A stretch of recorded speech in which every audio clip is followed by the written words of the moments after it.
What's up, guys? How you guys doing? It is Lieutenant Sal Blue here, and I'm coming at you with my daily podcast. I'm outside. I'm taking in the fresh air. It's a beautiful, nice, cool fall night. Beginning of fall. It's about September 25th, 2021, guys.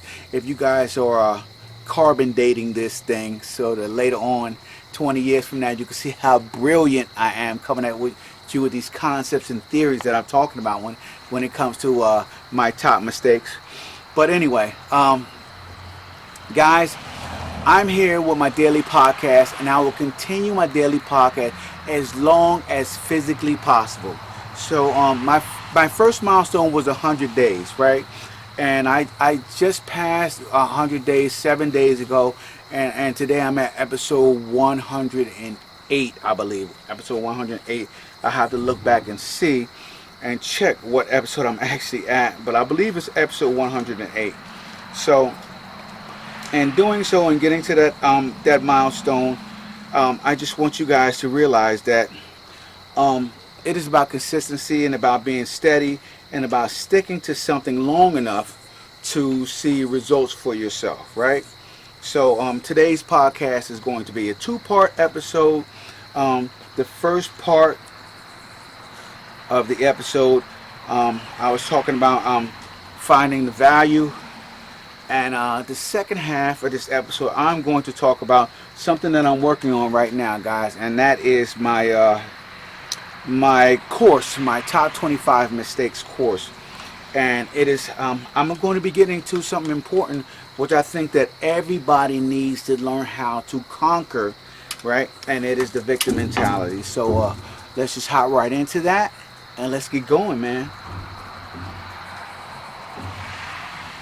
What's up, gang? How you guys doing? It is Lieutenant Sal Blue, 28-year law enforcement veteran and the author of the top 25 mistakes en route to the good life, coming at you with episode, I believe it's 108, guys. I'm losing count at this point in time. I'm just on and going with my podcast, my daily podcast. I'm not going to stop. I'm not going to quit, right?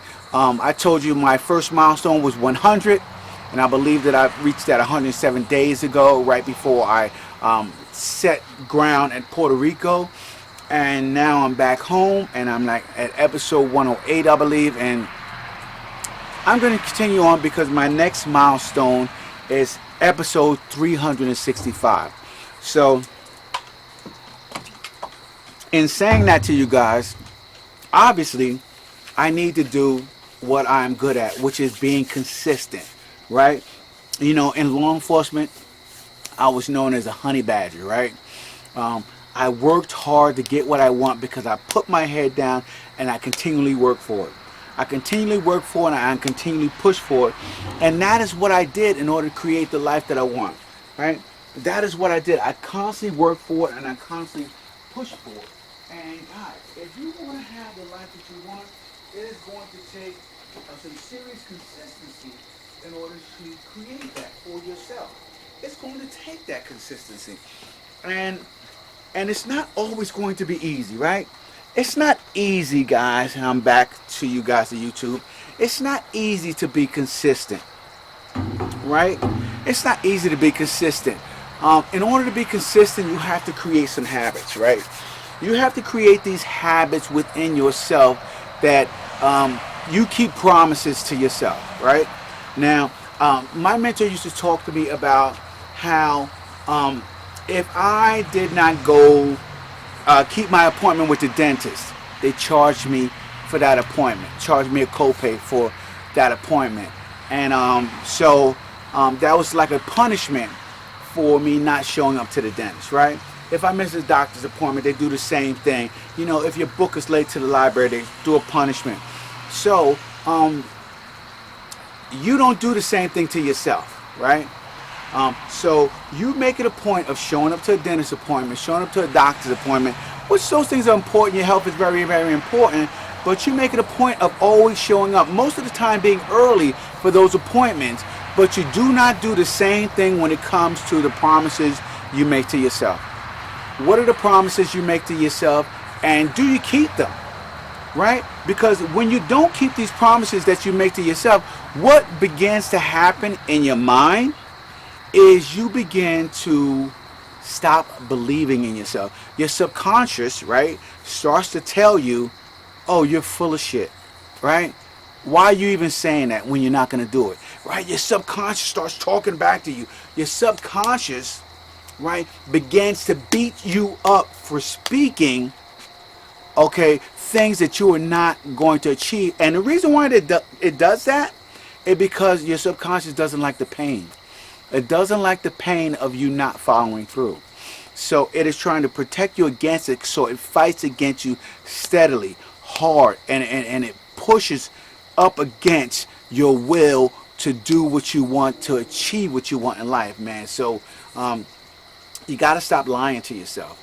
You got to start doing what you say you're going to do to create the life that you want, right? And I suggest, right, you dumb it down and you make it smaller. If there are things that you want to do in life, do it just like you would eat an elephant, as my mentor used to say, in small bites, right? In small bites. You know, if you have a huge project that you have to tackle, break it down into small pieces. You can't do everything in one day, right? And I know if you guys are anything like me, you want to do everything. You want to do, I want to do a course. I want to run a business. I want to go out and speak at different venues. There's so many things that I want to do, right? As well as going off on exotic vacations with my family, treating my wife to incredible dinners, having the income that I want, but also at the same time not working for anybody else. You know, there's so many things that I want to do. And what happens is you become overwhelmed. Your mind becomes overwhelmed. Your nervous system becomes overwhelmed, right? Your energy level starts to spike and then sink and then spike because it doesn't know what direction you're truly passionate about and what direction you're truly going to go. So these are the things that happen, guys, in your life when you have too many bites, too many meals on your plate, too much to eat. You done piled your plate so big and the meal is so huge that it's overwhelming for you to digest it all. So I suggest you guys back off it a little bit and come at it again with a plan of small bites. The small bite plan will get you what you want. And it may not be at the pace that you want to get there. It may not be at that pace, but I'll tell you what, right? What usually happens in your life, right? And this has happened for me in the past, so I can speak from experience, right? When you step back, right? Because I've tried to do tons of things, right? And become overwhelmed because it's just massive. It's just a huge undertaking. And, you know, people like me, I'm trying to do it by myself, right? You know, I'm not trying to bring everybody in to help me to achieve this. So I'm trying to do it by myself. And that is me. And that's okay, guys, if you are like me.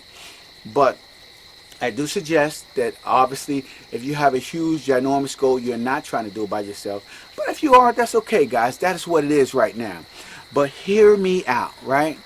When I began to break down the things that I wanted to do in smaller bites, smaller tasks, smaller things that I can do each day, maybe only 3 things throughout the whole day, right? 3 things that I would do toward the goal that I'm trying to achieve.